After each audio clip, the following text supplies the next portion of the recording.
안녕하세요. 믿으면 뭐하니의 최원영 목사입니다. 오늘은 토요일 주말입니다. 앞으로 토요일마다는 귀한 믿음의 동역자들의 삶을 함께 나누는 인터뷰 간증을 넣으려고 합니다. 미리 연락하지 않고 갑자기 전화를 걸어서 삶의 간증을 들으며 살아계신 하나님께서 어떻게 삶 가운데 역사하시는지를 함께 나누어 보겠습니다. 오늘은 그 첫 번째로 김현숙 권사님께 갑자기 전화를 걸어서 인터뷰를 해보려고 하는데요. 미리 이야기되지 않은 거라 권사님께서 좀 당황하실 수 있지만 모든 내용들을 우리 성도님과 함께 좀 나누어 보도록 하겠습니다.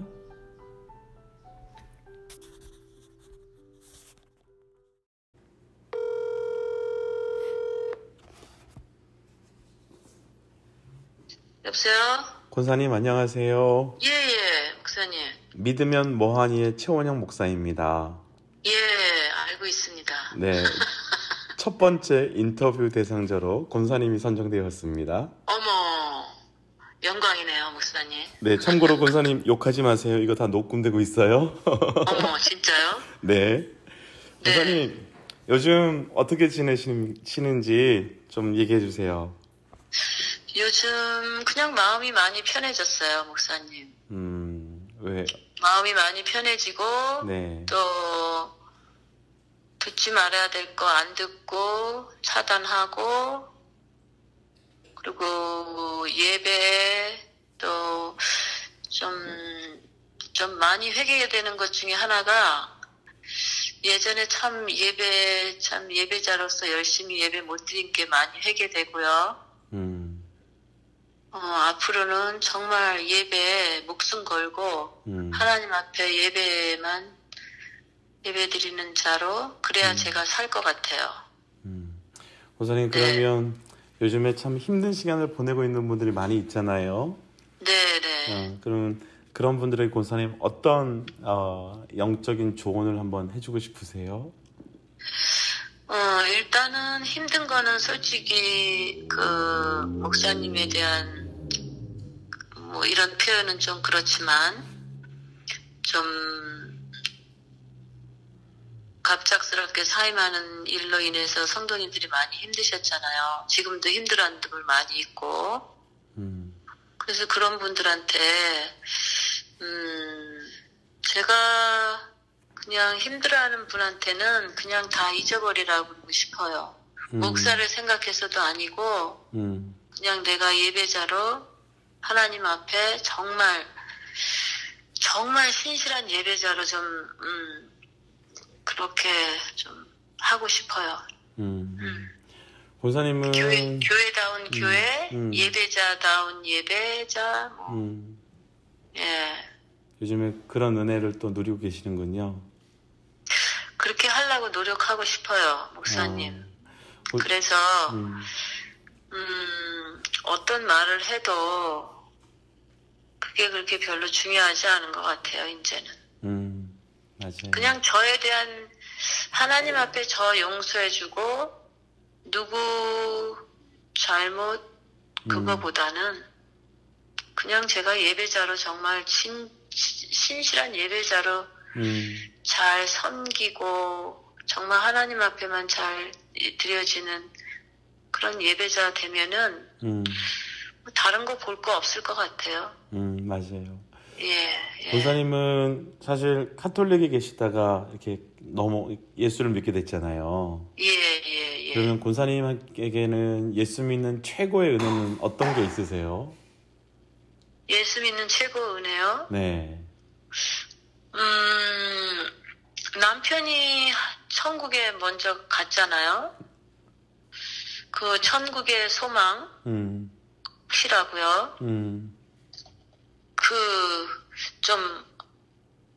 그 은혜가 요즘 같은 경우 많이 힘들어서 세상적으로 생각하면은 회복이 안 될 텐데, 예, 말씀 들으면서 회복이 되고 그런 걸 보니까 하나님이 하시는 그 은혜에 지금 안에 들어와 있다 이런 생각이 들죠. 맞아요. 잠도 잘 자고, 먹는 것도 잘 먹고, 그래서 현실은 좀 답답하지만, 그래도 하나님이 일하신다, 뭐 이런 거, 그런 거 느끼면서 은혜를 생각하죠, 목사님. 너무 고맙습니다. 네, 예. 목사님. 목사님이 조금씩 회복되시고, 그러고, 너무 서두르지 않으시고,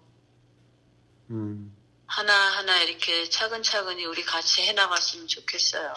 네, 목사님. 예. 너무 고맙습니다. 아이, 별 말씀을요. 저희가 고맙죠. 목사님 힘내시니까. 목사님, 그 방송 들으실 분들에게 마지막 인사 한번 해주세요. 방송 들으시는 분한테? 네네. 목사님 메시지 전하는 거요? 네네. 뭐라고 전할까? 사랑하는 성도님들, 요즘 너무 힘드신데, 목사님 메시지 들으시면서 은혜 많이 받으시고, 또 앞으로 우리가 더 하나님 앞에 진실된 예배자로 더 함께 끝까지 같이 갔으면 하는 그런 진실된 마음이 있습니다. 우리 같이 화이팅 합시다. 감사합니다. 고맙습니다, 권사님. 또 전화 드릴게요. 네, 네. 감사합니다. 예. 지금까지 김현숙 권사님의 인터뷰였습니다. 권사님의 최근의 삶의 간증을 들으며 예배자로 산다는 것이, 그리고 우리가 예배가 우리 삶에 회복된다는 것이 얼마나 중요한 것인지 다시 한번 경험하게 되는 것 같습니다. 그래서 오늘 함께 나눌 찬양은 나는 예배자입니다라는 찬양입니다. 사랑하는 믿음의 동지 여러분, 오늘도 예배 자리에 그 자리에서 승리하십시오.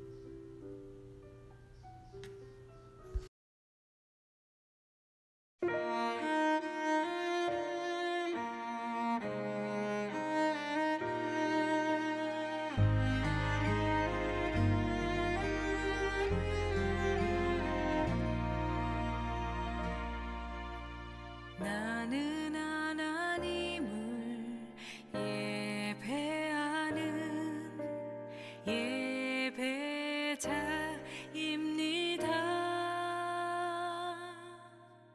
내가 서 있는 곳 어디서나 하나님을 예배합니다.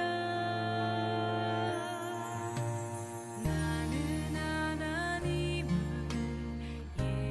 예배하는 예배자입니다.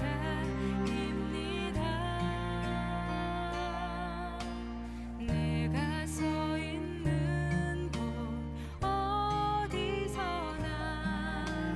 하나님을 예배합니다. 내 영혼 거룩한 은혜를 향하여 내 마음 완전한 하나님 향하여 이곳에서 바로 이 시간 하나님을 예배합니다.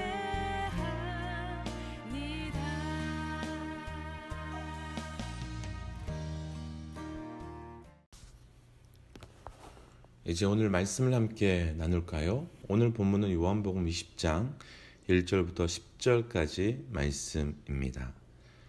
안식 후 첫날 일찍이 아직 어두울 때에 막달라 마리아가 무덤에 와서 돌이 무덤에서 옮겨진 것을 보고 시몬 베드로와 예수께서 사랑하시던 그 다른 제자들에게 달려가서 말하되 사람들이 주님을 무덤에서 가져다가 어디 두었는지 우리가 알지 못하겠다 하니 베드로와 그 다른 제자가 나가서 무덤으로 갈새 둘이 같이 달림질하더니 그 다른 제자가 베드로보다 더 빨리 달려가서 먼저 무덤에 이르러 구부려 세마포 놓인 것을 보았으나 들어가지 아니하였더니 시몬 베드로는 따라와서 무덤에 들어가 보니 세마포가 놓였고 또 머리를 쌌던 수건은 세마포와 함께 놓이지 않고 딴 곳에 쌌던 대로 놓여 있더라.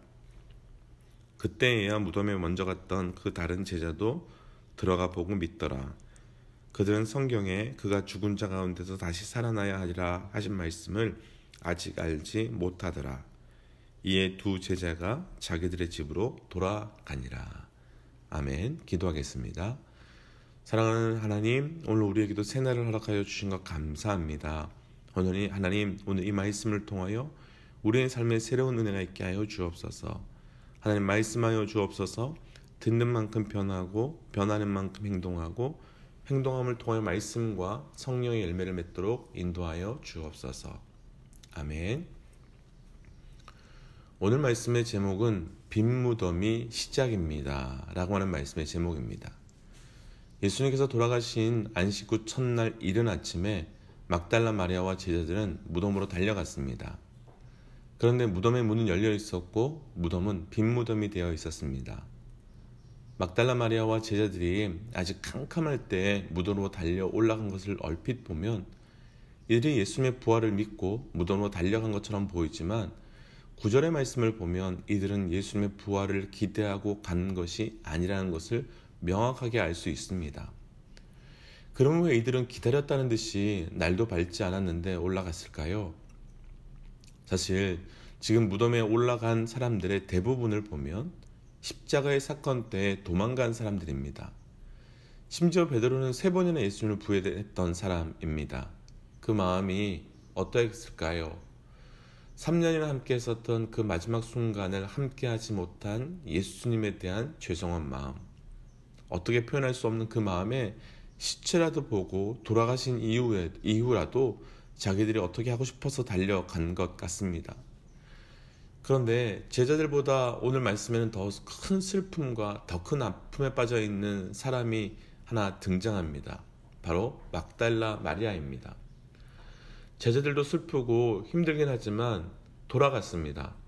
그런데 이 여인은 빈 무덤으로 인해 그 절망감과 낭망함이 얼마나 큰지 무덤 밖에 서서 울면서 계속 빈 무덤만 쳐다보고 있었습니다.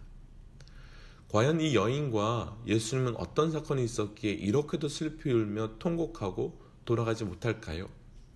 누가복음 8장 1절부터 3절까지 말씀 제가 한번 읽어드리겠습니다.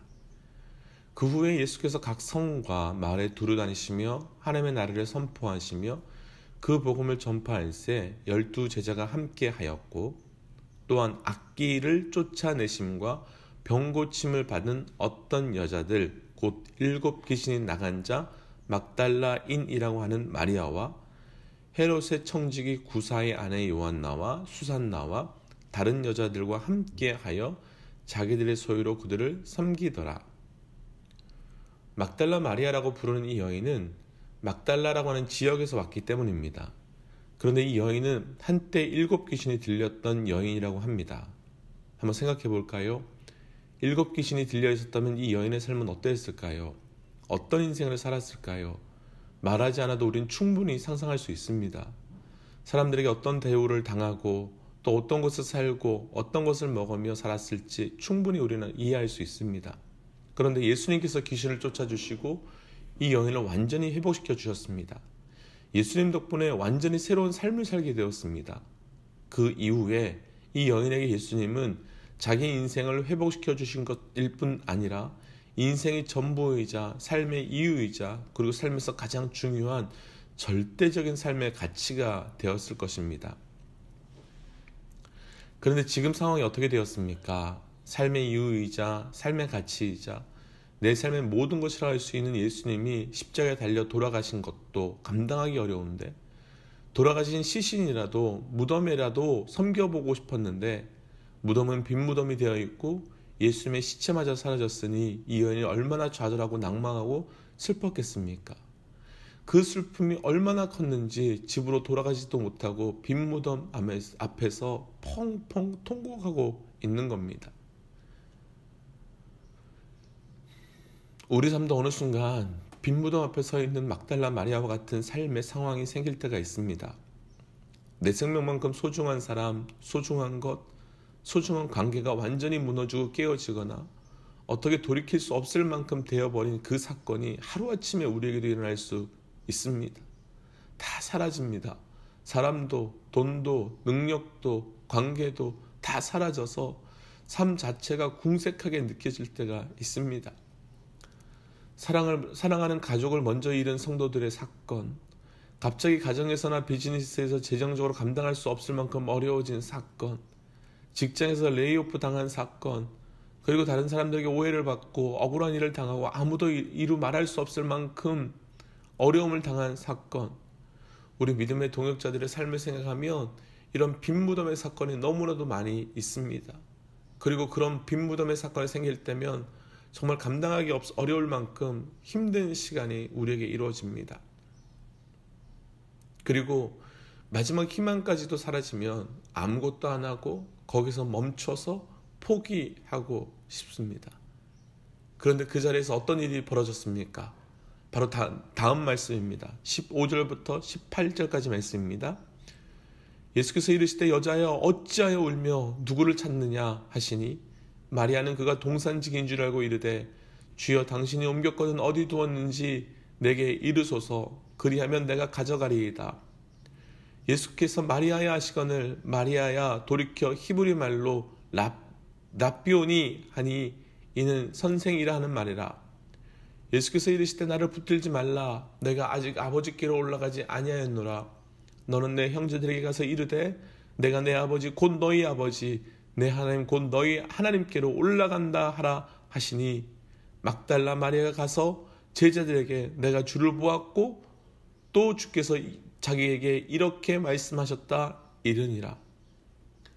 막달라 마리아가 울고 있는데 누가 이 여인을 불렀습니까? 바로 예수님이 부르셨습니다. 아니 그냥 예수가 아니라 십자가 지신 예수가 아니라 죽음의 예수가 아니라 부활의 예수, 사망 곳에 이기신 예수가 그 여인을 불러주셨습니다. 기억해야 할 것, 믿어야 할 것, 선포해야 될 것 하나 있습니다. 십자가 지신 예수님은 분명히 부활하셨다는 것입니다. 그리고 예수님은 분명히 승리하셨다는 겁니다. 그리고 그 부활하신 예수는 빈 무덤 앞에서 절망하고 낭망하고 있는 막달라 마리아를 찾아오신 것처럼 동일하게 우리 삶의 빈 무덤에도 찾아와 주실 것이고 그 부활의 능력을 우리에게도 경험하게 하실 것입니다. 아멘. 완전히 빈 무덤이었던 그 무덤은 더 이상 빈 무덤이 아니라 예수님의 부활이 증거되는 무덤이 되었습니다. 내 삶의 가장 중요한 것이 완전히 무너져 빈 무덤과 같은 삶을 살고 있는 마리아는 이제 부활의 첫 증인이 되었습니다. 최근 저는 이런 빈 무덤과 같은 일을 경험하고 마리아와 같은 빈 무덤의 삶을 살고 있었습니다. 저뿐만 아니라 많은 믿음의 동역자들이 그러고 있습니다. 그런데 이 문제를 놓고 하나님 앞에 깊이 있게 나아갔을 때 하나님께서 주신 말씀이 나는 깨려고 하는데 너는 왜 지키려고 하느냐라는 음성이었습니다. 그 음성을 가지고 하나님 왜 깨셨습니까? 왜 무너뜨리셨습니까? 왜 이렇게 만드셨습니까?